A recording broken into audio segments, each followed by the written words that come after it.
Trump ప్రభుత్వం వీసాల మంజూరుపై ఆంక్షలను మరింత కఠినతరం చేసింది. వీసాల మంజూరులో పారదర్శకతను పాటిస్తూ వీసా అభ్యర్థుల గుణగణాలను పరిశీలిస్తుంది. కొత్త వీసా నిబంధనల ప్రకారం అమెరికాలో చదువుకునేందుకు వీసాల కోసం దరఖాస్తు చేసుకునే విద్యార్థులు తమ 5 ఏళ్ల సోషల్ మీడియా అకౌంట్ల వివరాలను బహిర్గతం చేయాల్సి ఉంటుంది.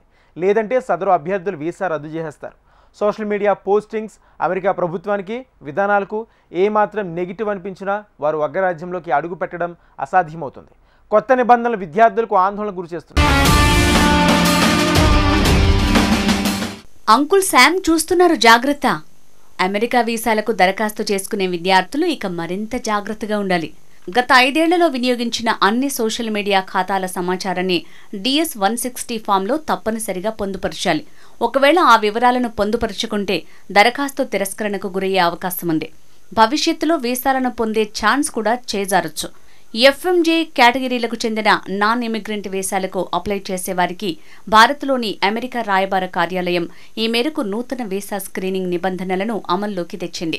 విద్యార్థులతో పాటు America cultural and educational exchange programme కోసం దరఖాస్తు చేసుకునే వారంతా సోషల్ మీడియా ప్రొఫైల్స్ ని పబ్లిక్ మోడ్లో పెట్టుకోవాలని అమెరికా ఎంబసీ సూచించింది. DS-160 ఫామ్లో పొందుపరిచిన సమాచారం ప్రకారం వారి ప్రొఫైల్స్ ని తాము తనిఖీ చేసి వెరిఫై చేస్తామని తెలిపింది. ఇప్పటికే అమెరికాలో ఉన్న భారతీయ విద్యార్థులు అక్కడికి వెళ్లేందుకు ఆసక్తి చూపుతున్న భారతీయ విద్యార్థుల విషయంలో గత కొన్ని నెలలుగా ఇలాంటి కఠినమైన నిబంధనలనే అమెరికా అమలు చేస్తోంది. వాటికి కొనసాగింపుగానే DS-160 ఫామ్లో సోషల్ మీడియా ఖాతాల సమాచారాన్ని తప్పకుండా పొందుపరచాలనే నిబంధనను తీసుకొచ్చారు. ఈ నిబంధనల వల్ల రాబోయే రోజుల్లో అమెరికా వీసాలను పొందటం మరింత కష్టతరంగా మారొచ్చని పరిశీలకులు అంటున్నారు. F1 అనేది స్టూడెంట్ వీసా. అమెరికాలోని విద్యా సంస్థల్లో అడ్మిషన్ పొందాలంటే ఈ వీసా పొందాలి. J1 అనేది అమెరికా స్టూడెంట్ ఎక్స్చేంజ్ కార్యక్రమానికి ఎంపికయ్యే వారికి మంజూరు చేసే వీసా. అమెరికాలో వొకేషనల్ కోర్సులు చేసేందుకు M1 వీసాను పొందాలి. ట్రంప్ ప్రభుత్వం తాజాగా తీసుకున్న చర్యలకు అనుగుణంగా భారత్లోని అమెరికా రాయబార కార్యాలయం ఓ కీలక ప్రకటన చేసింది.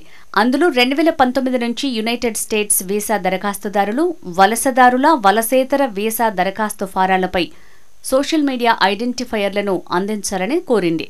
అమెరికా జాతీయ భద్రతకు ముప్పు కలిగించే వారితో సహా యునైటెడ్ స్టేట్స్కు అనుమతించబడని వీసా దరఖాస్తుదారులను గుర్తించడానికి మేం మా వీసా స్క్రీనింగ్, వెట్టింగ్లో అందుబాటులో సమాచారాన్ని ఉపయోగిస్తామని రాయబార కార్యాలయం విడుదల చేసిన ప్రకటనలో పేర్కొంది.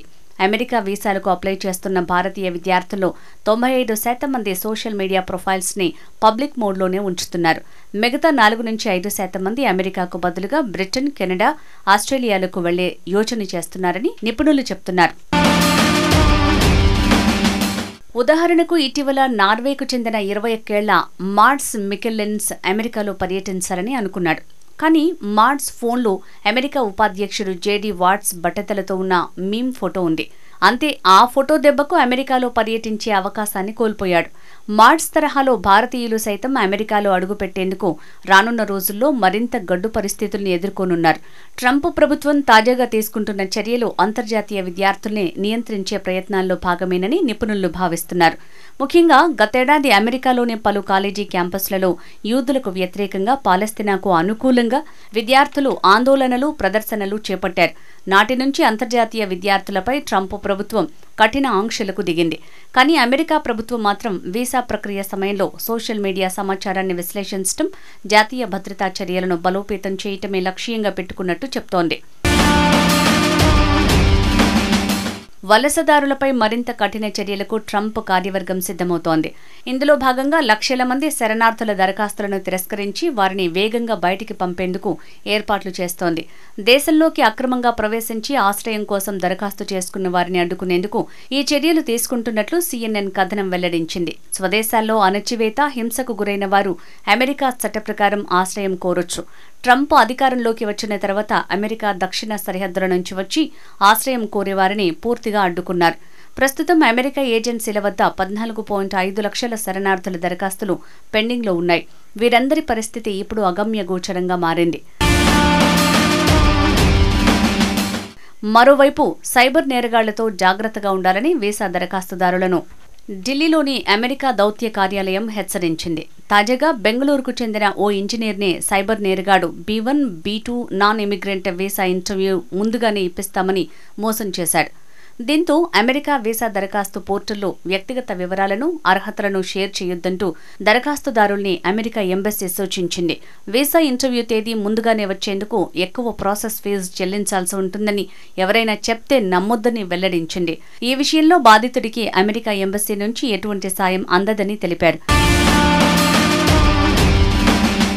ఇదిలా ఉండగా విదేశాల్లో భారత విద్యార్థుల సంఖ్య 2025లో 18 లక్షలకు చేరుకుందని భారత విదేశాంగ శాఖ గణాంకాలు వెల్లడించాయి. ఇప్పటివరకు అమెరికాలో ఎక్కువ మంది భారతీయులు చదువుతుండగా గత కొంతకాలంగా వీరి సంఖ్య తగ్గుతోంది. ఇప్పుడు కెనడా, యూకేలో చదువుకునేందుకు ఆసక్తి చూపిస్తున్నట్లు విదేశాంగ శాఖ గణాంకాలు పేర్కొన్నాయి. గతేడాది అమెరికాలో రికార్డు స్థాయిలో 3,31,602 మంది భారతీయ విద్యార్థులున్నారు. కెనడాలో 1,37,608 మంది, యూకేలో 98,890 మంది చదువుకుంటున్నారు.